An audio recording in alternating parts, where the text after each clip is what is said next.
सही सवाल फ्रेम करिए पत्रकार महोदय। ये सवाल भी पूछिए कि पिछले 5 दिनों के अंदर में बिहार में की राजधानी पटना में हजारों की संख्या में नशीली सुइयां कहां से मिली। पत्रकारों को तीखे सवाल पूछने चाहिए। बड़ा चैनल है आप लोगों का, बड़े बड़े चैनल से जाते हैं सवाल पूछने के लिए, तो जो सवाल प्रशांत किशोर से है वो सवाल उन लोगों से भी होना चाहिए जो बाकी नेता हैं, उनसे भी पूछिए ना। नीतीश कुमार जी की सेहत कैसी है पूछिए। आप पत्रकार हैं, इसका यह मतलब है कि आप राजनीति में जनता से जुड़े मुद्दे उठाने के लिए गए हैं। पत्रकारों को तीखे सवाल पूछने चाहिए, और जब तक तीखे सवाल नहीं पूछे जाएंगे तो लोकतंत्र कैसे मजबूत होगा, ये जरूरी है। लेकिन सवाल यह है कि क्या तीखे सवाल सबसे पूछे जा रहे हैं, या फिर कुछ पत्रकार सेलेक्टिव तरीके से कुछ लोगों से तीखे सवाल पूछते हैं और कुछ लोगों के पास जाने के बाद उनके सवाल कम हो जाते हैं। मैं ये बात बड़ी जिम्मेदारी से कहता हूं, और मैं लगातार कई सारे इंटरव्यूज देख रहा हूं जो बिहार चुनाव में सो कॉल्ड बड़े पत्रकार बड़े मीडिया हाउस के जाकर के पूछ रहे हैं, और उन्हें इंटरव्यू देना नेताओं को लगता है कि उनका कद बढ़ जाता है, उन्हें वो खूब इंटरव्यू देते हैं, चाहे वो विपक्ष के नेता हों या फिर सत्ता पक्ष के नेता हों, इससे कोई फर्क नहीं पड़ता। मैं कल एक इंटरव्यू देख रहा था, प्रशांत किशोर का इंटरव्यू था। उस इंटरव्यू में जो इंटरव्यू ले रहे थे या ले रही थी, उन्होंने ये साफ साफ कह दिया कि वो घूम चुकी हैं, जगह जगह गई हैं, प्रशांत किशोर का चर्चा नहीं उन्हें सुनाई पड़ रहा है।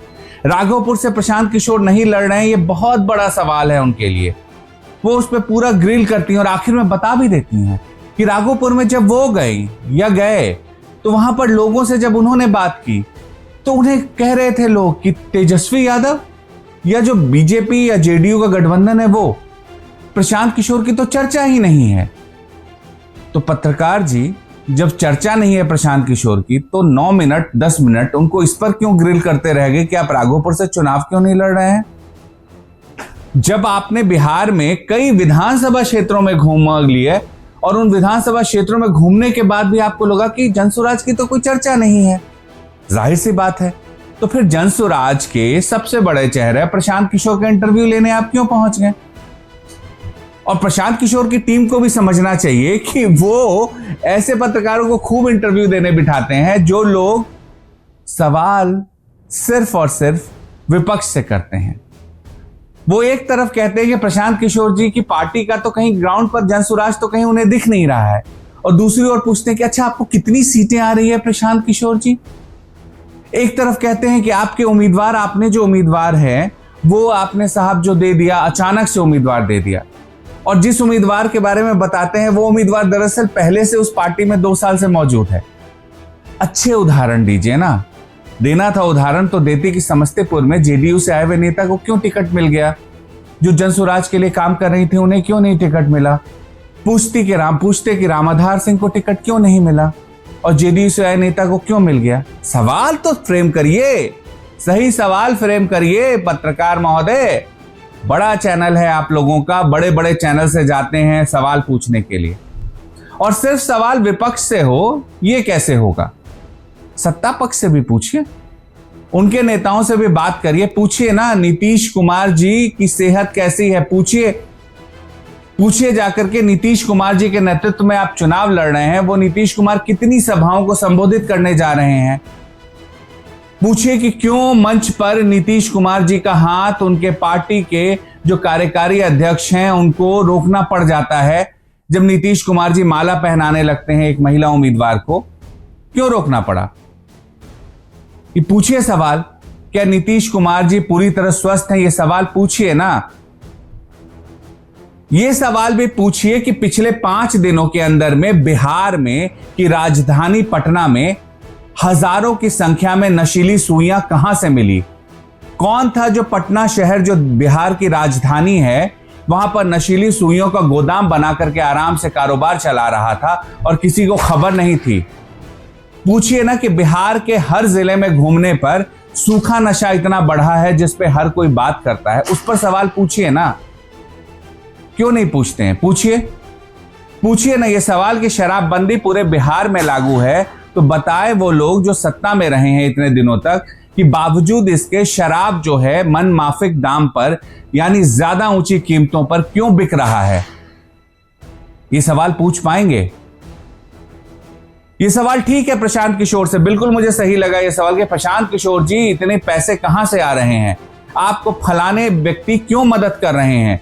आपको एक्स कंपनी क्यों पैसा दे रही है? तो जो सवाल प्रशांत किशोर से है वो सवाल उन लोगों से भी होना चाहिए जो बाकी नेता हैं, उनसे भी पूछिए कि भाई आप तो बहुत ज्यादा पढ़े भी नहीं हैं, राजनीति में ही आ गए, तो ये करोड़ करोड़ रुपए जो आप डिक्लेयर कर रहे हैं, डिक्लेयर एसेट जो आपका, ये कहां से लेकर के आ रहे हैं? ये इतनी प्रॉपर्टी कई गुना आपकी 2005 की तुलना में 2025 में कई गुना बढ़ गई। वो संपत्ति कहां से बढ़ गई? ऐसा क्या काम आप कर रहे थे? सबके एफिडेविट मौजूद हैं। और जिन नेताओं का आप इंटरव्यू करने चाहती हैं, विपक्ष के हों या सत्ता पक्ष के हों, तो एफिडेविट उनका निकालिए और पूछिए उस एफिडेविट के आधार पर सवाल कि भैया आप बताइए, आप तो साहब नेता हैं, बिहार के मंत्री रहे हैं, ये रहे हैं, वो रहे हैं, जो भी रहे हैं, इतने दिनों से तो आप सिर्फ राजनीति में हैं, तो आपकी संपत्ति इतने सौगुने कैसे बढ़ गई? ये सवाल पूछिए। पूछिए कि आपराधिक चरित्र के उम्मीदवार को टिकट आपने क्यों दिया? पूछिए ये सवाल कि आपके ही पार्टी के एक वरिष्ठ नेता क्यों ये कहते हैं कि बालू माफिया से लेके आपराधिक छवि के व्यक्ति तक को खुल के टिकट बांटा गया? आपने क्यों नहीं पूछा? माननीय पत्रकार महोदय, आप तो गए थे सत्ता पक्ष के लोगों से भी बात करने, आपने बहुत अच्छा किया, पूछा। प्रशांत किशोर से ये सवाल मुझे पसंद आया कि दीघा में जिसको आपने टिकट दिया है वो आदमी तो पता चल रहा है दबंग है वहां का। बहुत सही सवाल है, वो दबंग वहां का है, तो ये सवाल प्रशांत किशोर से होना चाहिए और प्रशांत किशोर को जवाब देना चाहिए, मैं भी मानता हूं। लेकिन ये सवाल भी होना चाहिए कि आपराधिक छवि के लोगों को किन पार्टियों ने कितनी टिकट दी है और उन पार्टियों ने क्यों दी है जो अपने आप को चाल चरित्र और चेहरा के मामले में बाकियों से अलग बताते हैं। ये सवाल होना चाहिए। आप पत्रकार हैं, इसका यह मतलब है कि आप राजनीति में जनता से जुड़े मुद्दे उठाने के लिए गए हैं। और मैं कोई सीख नहीं दे रहा हूं, आप लोग बड़े पत्रकार हैं, हम लोग तो छोटे पत्रकार हैं। हमें प्रशांत किशोर जी और बाकी जो तमाम बड़े नेता जो दूसरे पार्टियों में, उनका इंटरव्यू नहीं मिलता है, ठीक है, कोई फर्क नहीं पड़ता है इससे। लेकिन ईमानदारी होनी चाहिए अपने काम के प्रति। मैं आपके काम को बेईमानी नहीं कह रहा, लेकिन वो जो ग्रिलिंग प्रोसेस है, वो ग्रिलिंग प्रोसेस हर तरफ होना चाहिए। सवाल होना चाहिए ना कि पलायन क्यों नहीं रुका? 20 साल सरकार रही बिहार में, पलायन क्यों नहीं रुका? क्यों उद्योग धंधे नहीं हैं बिहार में? ये सवाल होना चाहिए, क्यों नहीं पूछा जाता है? ये सवाल होना चाहिए कि इतनी ज्यादा जो भ्रष्टाचार है उसके आरोप क्यों लग रहे हैं? कई पत्रकार कहते हैं हम तो ग्राउंड घूम करके आए हैं और आपकी लहर प्रशांत किशोर हमें कहीं नहीं दिखी। वहां पर बिल्कुल नहीं दिखी होगी, हो सकता है, लेकिन वहां पर यह भी तो आपको दिखा होगा कि जब महिला बता रही होगी कि जाते हैं एक काम के लिए तो उसके बदले में घूस मांगा जाता है। बात की आपने?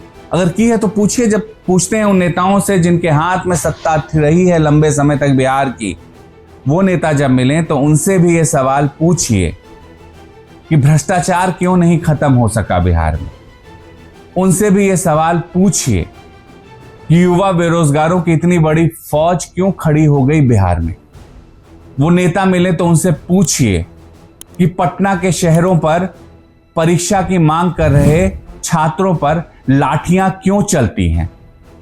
वो नेता मिले तो उनसे पूछिए कि हर दूसरे दिन अपराध क्यों बिहार में बढ़ता हुआ दिख रहा है। ये सवाल हैं, ये पूछने चाहिए। और प्रशांत किशोर से जो सवाल है वो पूछिए ना, प्रशांत किशोर को जवाब देना चाहिए। मुझे बस ये आपत्ति है प्रशांत किशोर नाराज क्यों हो जाते हैं, प्रशांत किशोर अटैकिंग मोड में क्यों आ जाते हैं। मुझे इस बात की नाराजगी उनसे भी है। जवाब तो देना पड़ेगा, चाहे वो कोई नेता हो, उसे जवाब देना पड़ेगा। और पत्रकारों को भी हर नेता से उसी मजबूती से सवाल पूछना चाहिए जिस मजबूती से बिहार में वो प्रशांत किशोर से पूछते दिख रहे हैं। प्रशांत किशोर सत्ता में आए ना आए इससे मुझे कोई मतलब नहीं है, मेरा कोई लेना देना नहीं है प्रशांत किशोर से। लेकिन सवाल यह है कि बिहार में 1 साल के अंदर में इतनी मजबूती से कोई पार्टी अगर खड़ी हुई हो तो आप उसका नाम बता दीजिए। हर पार्टी में खामियां होती है, हर जगह टिकट डिस्ट्रीब्यूशन में सवाल होते हैं, लेकिन बात मुद्दों की हो। बिहार चुनाव में क्या मुद्दा है उस पर बात हो और हर पार्टी से जवाब मांगा जाए, उनसे भी मांगा जाए जिनकी जिम्मेदारी थी कि चीजें सही हो, क्योंकि सत्ता उनके हाथ में रहा है। फिलहाल इस वीडियो को देखने के बाद कई लोग मेरे पर ही सवाल उठाएंगे, लेकिन कोई बात नहीं। कभी कभी सच कड़वा होता है, लेकिन सच कहने की हिम्मत होनी चाहिए। मेरे गौतम ऑफिशियल में फिलहाल इतना ही। आपको वीडियो कैसा लगा हमें जरूर बताइएगा। आपका फीडबैक हमारे लिए बहुत मायने रखता है। नमस्कार।